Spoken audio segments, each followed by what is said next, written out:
दोस्तों, बहुत से लोगों ने प्रश्न पूछा है कि क्या कोरोना वायरस हमारे बालों के अंदर भी रह सकता है, और रह सकता है तो कितना रह सकता है, और हमें घर आने पर क्या हर बार अपने बालों को धोने की ज़रूरत है ताकि कोरोना वायरस से बच सके। दोस्तों, लैंसेट के अंदर एक स्टडी पब्लिश हुई है जिसके अनुसार बालों के अंदर भी कोरोना वायरस रह सकता है। लैंसेट की एक स्टडी के अनुसार हमारे कपड़ों के अंदर कोरोना 1 दिन तक रह सकता है, प्लास्टिक की चीज़ों के ऊपर या स्टील की चीज़ों के ऊपर कोरोना 4 दिन तक रह सकता है, और इस तरह से ही हमारे बालों में भी कोरोना वायरस रह सकता है। लेकिन ये कितने घंटों तक रहता है या कितने दिनों तक रहता है,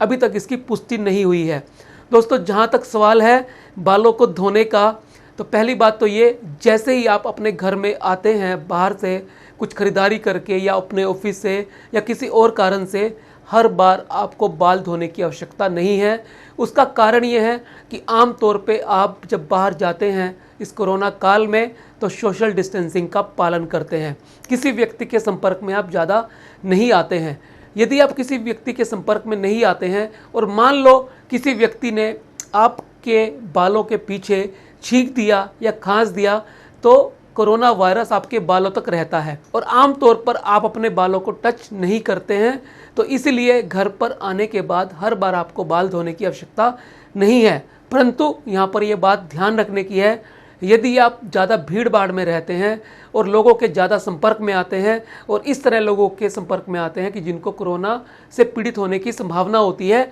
तब आपको ध्यान रखना है कि आप अपने हाथ को बालों से टच ना करें। यदि आप अपने हाथों को बालों से बार बार टच करेंगे तो आपके हाथ बाल से टच होने के बाद फेस पर जाएंगे, आपके नाक और मुंह तक भी जा सकते हैं, आंखों तक भी जा सकते हैं, जिससे इस संक्रमण की संभावना बढ़ सकती है। तो आपको ध्यान यही रखना है कि यदि आप बाहर भी जाएं तो आप किसी के संपर्क में ना आए, और दूसरी बात कि आप अपने हाथों को अपने बालों से टच ना करें, फिर आप सेफ हैं। कोरोना वायरस आपके बालों से आपके अंदर नहीं पहुँचेगा। मैं उम्मीद करता हूँ आप सबको अपने प्रश्न का उत्तर मिल गया होगा कि कोरोना वायरस कितनी देर तक हमारे बालों में रह सकता है, और कोरोना वायरस इस संक्रमण को हम तक पहुंचा सकता है बालों के जरिए या नहीं। दोस्तों, यदि आपको ये वीडियो अच्छा लगा है और आप समझते हैं ये उपयोगी है, दूसरे लोगों के भी काम आ सकता है, तो आप इसे शेयर अवश्य करें। मिलते हैं अगले वीडियो में फिर एक नए विषय के साथ। तब तक के लिए नमस्कार।